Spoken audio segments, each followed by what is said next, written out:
My name's Anna, I work as an economist for a big firm in the city. Numbers have always been my thing, but personal equations? Those I figured out the hard way. Life was on a predictable track until Mom got sick. It was just her and me after Dad passed away when I was a teenager. She was more than just a mom, she was my rock. When she got diagnosed with a condition that needed full-time care, I did the only thing that made sense. I sold her cozy house and moved her into a top-notch nursing home. The kind of place with gardens, 24-hour care, and even a piano in the lounge where she used to play her favorite tunes.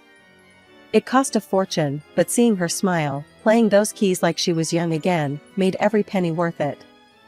I remember one evening, after a long day of crunching numbers and balancing budgets, my boss, Lucy, dragged me to this party. Lucy's the head honcho at our firm, and despite her tough exterior, she's been my pillar through thick and thin. "Come on, Anna, you need to let your hair down every once in a while," she had said, her arm slung over my shoulder as we walked into the loud, crowded room. I was fumbling with my purse when I bumped into him, Ethan. He was all charm, from his crooked smile to his sparkly eyes. "Sorry, didn't see you there," he chuckled, handing me back my purse, which had landed at his feet. "It's all right, happens to the best of us," I replied, trying not to get lost in his deep blue eyes. As the evening rolled on, it turned out Ethan was the friend of a friend, and we got talking about everything from work to our favorite old movies. Turns out we both had a soft spot for old-school jazz and spaghetti westerns. Lucy and I both took a liking to him, but it was clear Ethan had eyes only for me. Lucy noticed, but she was cool about it. After he asked me out, she pulled me aside, her drink in hand. "He's cute, but if he messes with you, I'll kick his ass," she half-joked in her usual no-nonsense manner. Ethan and I started dating soon after. It was all dinners, long walks, and nights spent talking about everything under the stars. He was different, kind, attentive, and he made me laugh. God, did I laugh during those first few months. Lucy stayed my rock, supporting me through my mom's worsening health, and my whirlwind romance with Ethan. When Ethan proposed, it was Lucy who helped me pick the dress, set up the venue, and even calmed my nerves right before I walked down the aisle. Married life kicked off like a dream. We'd wake up late on weekends, brew strong coffee, and talk about our future.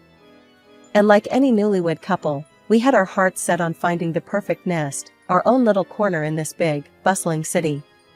We spent countless Sundays driving around, peering at for sale signs, and dragging ourselves through endless open houses. The thrill of the hunt was real, but so was the sticker shock. I still remember Ethan's face the first time we looked at a house within our budget. $300 grand for this? Are they out of their minds?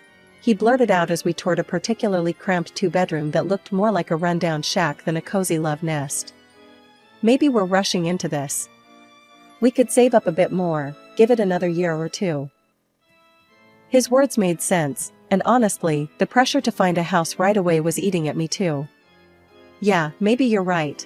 No need to rush. We've got plenty of time," I agreed, squeezing his hand. So, we put the house hunt on pause. It seemed like the sensible thing to do, and life went on. But things shifted when my mom passed. It was sudden, a call in the middle of the night that left me scrambling to get to her side, only to arrive too late. Losing her was like losing my anchor, and in the weeks that followed, I walked around in a daze. Ethan was there, though, holding me at night while I cried, making sure I ate something, even if it was just toast. One evening, as I was sorting through some of Mom's papers, I found documents from the nursing home about the remaining funds. It was a hefty sum, parked quietly in a savings account, around $200,000. I hadn't thought about it much, with everything going on. Ethan was in the kitchen when I told him. His reaction was, off. "Wow, that's a lot of money, babe. You know, that could buy us a house outright. No more mortgage worries," he said, a little too quickly, his eyes not quite meeting mine. I remember frowning, feeling a twinge in my gut. "Yeah, maybe," I muttered, folding up the paper. "But let's think about it, okay? It's all pretty fresh." Sure, he replied, but there was a note in his voice that I couldn't place. something that made me watch him a little more closely as he turned back to chopping vegetables, his knife tapping rhythmically against the cutting board. After what felt like an eternity of house hunting and countless discussions, Ethan and I finally bought our dream home. We settled on a charming little place not too far from the city center, but still with enough backyard space for maybe a dog or two down the line. "We did it, babe," I said to Ethan as we stood in our new living room, boxes stacked around us waiting to be unpacked. "Yeah, we did," he smiled, wrapping his arms around me. "This is all ours." The house quickly turned into a project of love. We painted, decorated, and turned it into a home. Our weekends were filled with trips to furniture stores and discussions over coffee about which curtains matched the living room decor better. It was exhausting, but thrilling. A couple of months into our new homeowner bliss, Ethan suggested we visit his mom for dinner. "It's been a while, and she keeps asking about the house," he said one morning, looking up from his phone. I had only met his mom a few times. She lived on the outskirts of a small village, surrounded by forests and fields. Her house, much like her lifestyle, was quaint but cluttered with jars of herbs and tinctures. She was a firm believer in natural remedies and often boasted about curing a cold with nothing but a special tea or a concoction of her own making. When we arrived, the aroma of something herbal wafted through the air. Ethan's mom, Martha, greeted us warmly but looked a bit pale. "Oh, I've just been feeling under the weather," she explained as she led us into the kitchen where dinner was laid out. "Have you seen a doctor?" I asked, concerned, as we settled around the table. Martha scoffed, shaking her head vigorously. No, I don't trust those doctors. I've got my own remedies." She gestured towards the countless jars lining the shelves. During dinner, Martha's cough seemed to worsen, and she casually mentioned, "You know, Anna, maybe you could stay for a few days, help me out around here with some things?" I was caught off guard. "Oh, Martha, I wish I could, but work is slammed right now. We just took on a big project, and I can't really take any time off," I explained, trying to keep my tone gentle. "Maybe you should do what my mom did?" Martha's eyes narrowed a bit. "I remember you put your mother in a nursing home," she said abruptly. "Maybe that's what you think I need too." I felt a stab of pain at the mention of my mom. It was the best option for her, Martha. She needed professional care that I couldn't provide at home. Martha shook her head, dismissing my explanation. "I would never let strangers take care of me. I'll stick to my herbs and tinctures," she declared, gesturing defiantly at her collection. The rest of the dinner passed in uncomfortable silence. Ethan didn't say much, and I felt the tension thickening. As we drove home, I tried to break the ice. "Ethan, I didn't mean to upset your mom. It's just..." He cut me off, his voice cold. "Maybe you could have been a bit more understanding, Anna. She's old school, you know how she is." When Ethan and I walked through the door of our home that night, the silence was deafening. The drive had been icy cold, the kind of silence that weighs down every word before it can be spoken. We both knew something had shifted, and not for the better. As I hung up my coat, Ethan finally broke the silence. "Anna, do you even love me?" His voice was a mix of frustration and disbelief. I turned, startled by his question. "What? Of course, I do. Why would you even ask that?" He paced a bit before stopping in front of me, his eyes searching mine. "Because you wouldn't stay to help my mom. If you loved me, you'd care about my family too." I was taken aback. "Ethan, I do care. I've always supported your relationship with your mom. But I can't just drop everything, Anne." "And what? Lie there?" he snapped. "That's exactly what I'm talking about. You're not willing to make sacrifices." His words hung in the air, and I could feel the tension spike. Then, he added something that rocked me to my core. "Maybe I was wrong about us. If you can't support me with this, maybe we shouldn't be together." I was speechless, my mind racing. This was not the man I married. The man I loved was understanding, compassionate. Not the stranger making ultimatums. With nowhere else to turn, I called Lucy. Her phone rang a couple of times before she picked up. Hey, Anna, everything okay? I poured out everything, from the dinner with Martha to Ethan's harsh words and the looming threat of divorce. Lucy listened quietly, only interjecting to clarify a point or two. After I finished, she was silent for a moment. Then, "That's rough, Anna. But you know what? You did what you could. You can't just upend your life because Ethan or his mom expects you to. And threatening divorce? That's manipulative, Anna. You see that, right? Talk to him when things have cooled off." The next few weeks were tough. Ethan became more withdrawn, barely helping around the house, always buried in his phone or out for long walks alone. Whenever his mom called, he'd put her on speakerphone, ensuring I heard every complaint about her health and how she was sure she'd die without our help. Each call ended with a significant look in my direction, a silent accusation. "Anna, please, think about it. I'm not getting any better," Martha would plead, her voice loud and clear from the speaker. Ethan would glance over at me, his eyes hard. "You hear that, Anna? She needs us." But I couldn't bring myself to give in, not like this, not with guilt as the driving force. I knew I had to stand my ground, but with each passing day, the gap between Ethan and me widened, filled with unsaid words and unresolved tensions. 2 weeks later, Lucy and I were at our favorite cafe, a little spot we'd often escape to during work breaks. The noise of the city faded as we sipped our coffee and delved into our worlds, hers, the office, mine, increasingly tangled and dark. "So, what's up?" Lucy asked, her eyebrows knitting together as she noticed my distracted look. I stirred my coffee, the sugar dissolving like the last bits of my patience. "It's Ethan, and his mom. Things are getting weird, Lucy.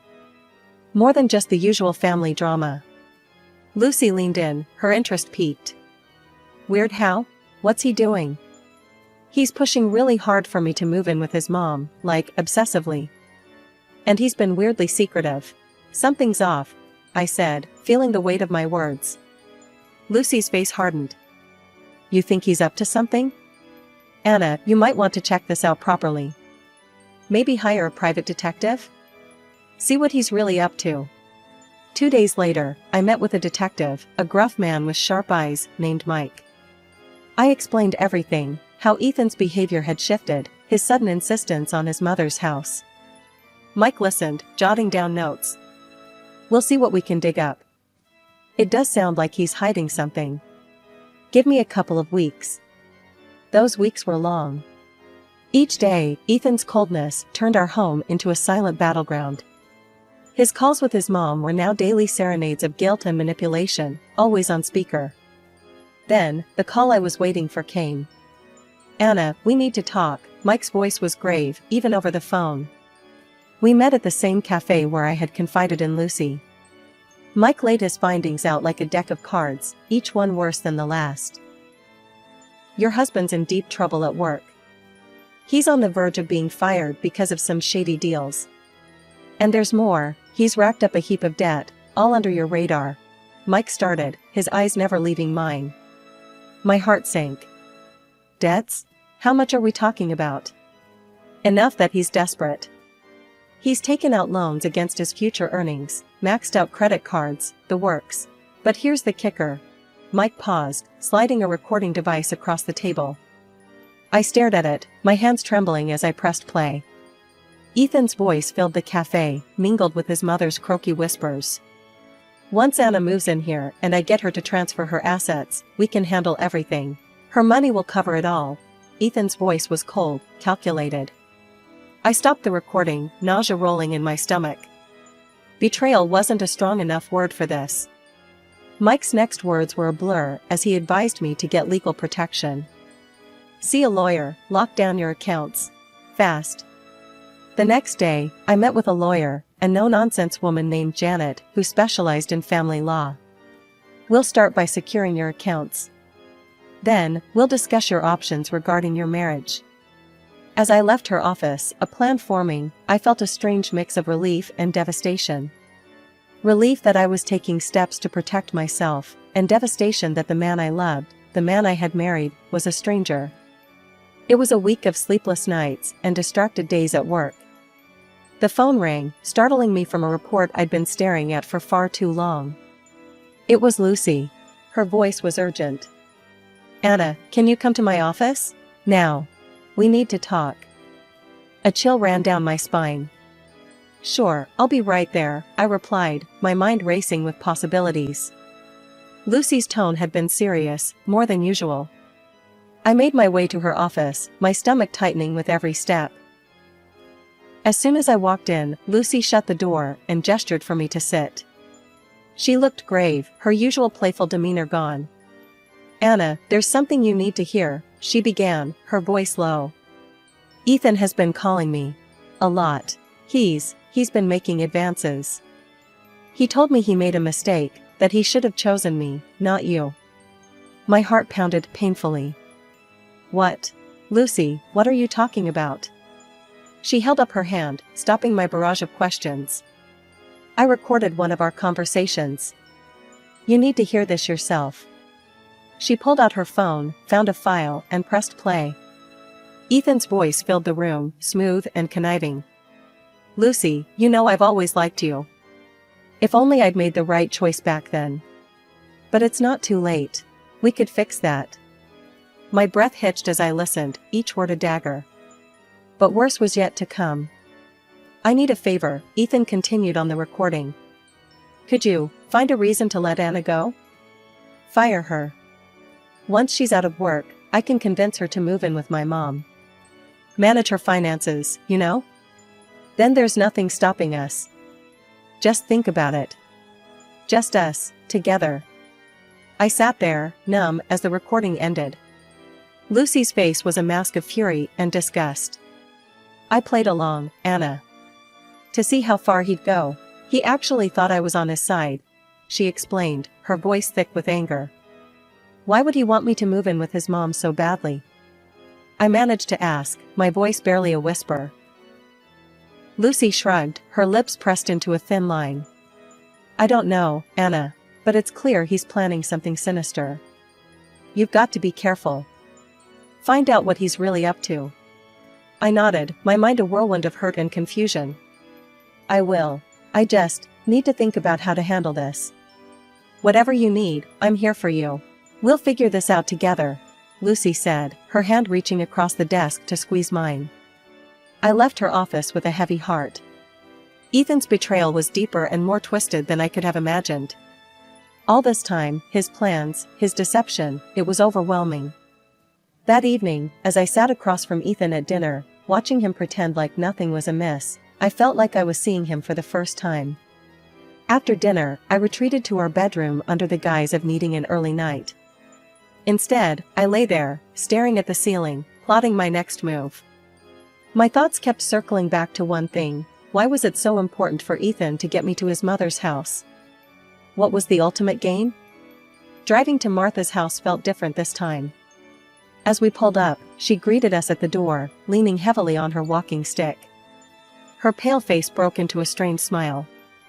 "Oh, Ethan, Anna, it's so good to see you both. I really could use some help around here. I barely manage to get around these days." Ethan shot me a look, his eyes pleading for me to say something supportive. I nodded slightly, swallowing my apprehension. "I'm sorry to hear that, Martha. It must be tough." As we settled into the uncomfortable familiarity of the living room, with its shelves of dusty books and jars of herbs, Martha's complaints grew more frequent.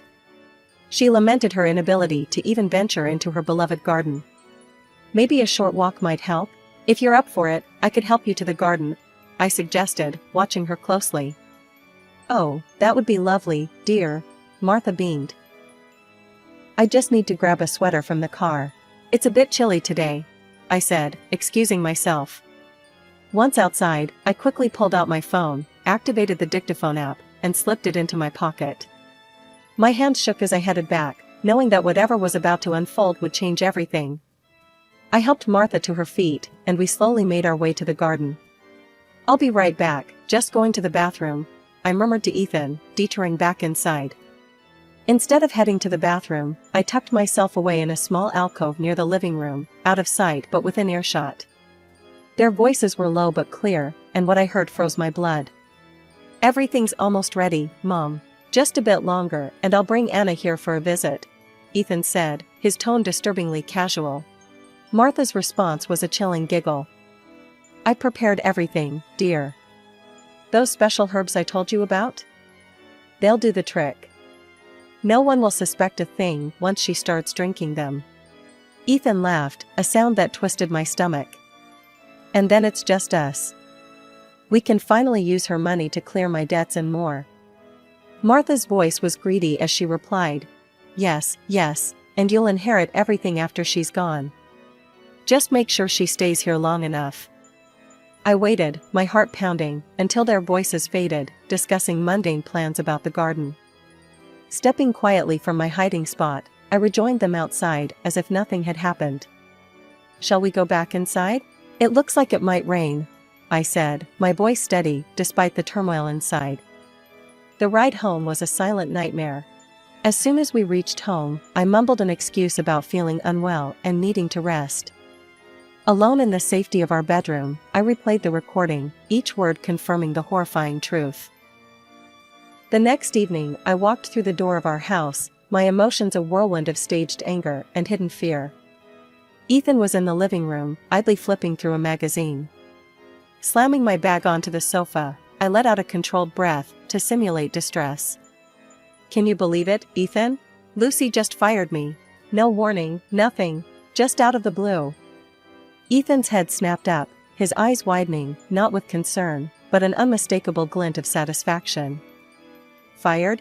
Well, that's unexpected. But, Anna, maybe it's for the best. Now there's nothing keeping you here. You can move in with my mom. You know she needs you. The raw shock I feigned masked my boiling anger. Move in with your mom? Are you serious? After everything, that's what you suggest. I shot back, my voice rising in controlled indignation. Ethan stood, his expression hardening as he approached me. Yes, I am serious. If you cared at all, you'd do this. And if you won't, maybe we shouldn't be together. Maybe a divorce will make you change your mind. His words were the cue I needed. With a grim smile, I pulled out the divorce papers from my bag, their crisp edges a symbol of my newfound resolve. Funny you should mention that, I said, handing them to him. I've been thinking the same thing. Ethan's face went white, but the next second, he came towards me with a menacing grimace on his face. Just then, the door swung open. Lucy and Janet, my lawyer, stepped in, their timing perfect. Ethan recoiled as if struck, the realization dawning on him that his game was up. Janet stepped forward, her presence commanding. Ethan, you can make this easy.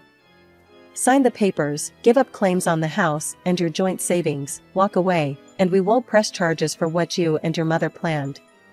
We have recordings as evidence. Ethan looked like a cornered rat, his eyes darting from my face to Lucy's and then back to the lawyer. Recordings, he stammered, his voice barely a croak. What recordings? The recordings of your conversations with your mother, Martha Miller, the lawyer clarified, her voice devoid of emotion.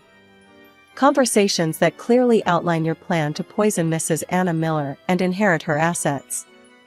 A strangled gasp escaped Ethan's lips. His defiance crumbled, the bluster draining from him as he looked between the three of us. With a shaky hand, he signed the papers, his future, our shared past, disintegrating with each stroke of the pen.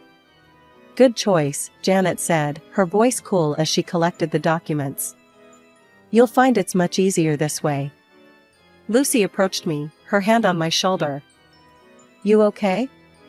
Yeah, I think I will be, I replied, watching as Ethan's figure shrank, his plans and plots reduced to nothing more than memories and warnings.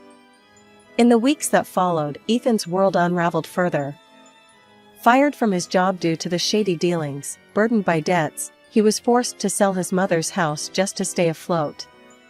They ended up in a rented apartment, a stark contrast to the life he had plotted to steal from me. As for me, I remained in the house that was once ours, now solely mine. Lucy and I, our friendship solidified by the ordeal, often sat in my garden, talking about everything and nothing. Life had thrown me into the depths, but I had emerged, not just surviving, but thriving.